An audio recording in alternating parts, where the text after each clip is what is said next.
Ramulamma Twitter, Facebook లో profile పిక్లను మార్చేశారు. దీంతో ట్విట్టర్, ఫేస్బుక్ ల డీపీ మార్పు దేనికి సంకేతం అనే ప్రశ్నలు తలెత్తుతున్నాయి. గత కొంతకాలంగా బీజేపీపై విజయశాంతి అసంతృప్తితో ఉన్నట్లుగా తెలుస్తోంది.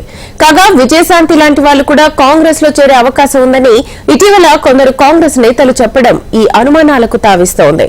ఇటీవల ప్రధాని మోదీ హైదరాబాద్ లో పర్యటించారు. ఈ పర్యటనలో ఆమె ప్రధానిని కలిశారు. ప్రధానిని కలిసిన ఫోటోలను కూడా రాములమ్మ ఎక్కడా షేర్ చేయలేదు. అయితే నరేంద్ర మోదీతో విజయశాంతి కలిసి ఉన్న డీపీని తొలగించడం పలు అనుమానాలకు తావిస్తోంది.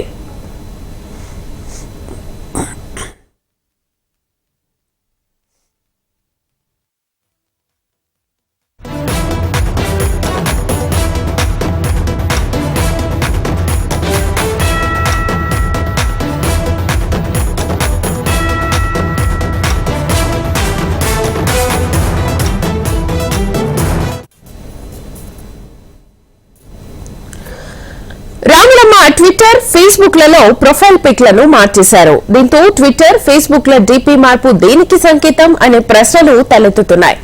గత కొంతకాలంగా బీజేపీపై విజయశాంతి అసంతృప్తితో ఉన్నట్లుగా తెలుస్తోంది. కాగా విజయశాంతి లాంటి వాళ్లు కూడా కాంగ్రెస్ లో చేరే అవకాశం ఉందని ఇటీవల కొందరు కాంగ్రెస్ నేతలు చెప్పడం ఈ అనుమానాలకు తావిస్తోంది. ఇటీవల ప్రధాని మోదీ హైదరాబాద్ లో పర్యటించారు. ఈ పర్యటనలో ఆమె ప్రధానిని కలిశారు.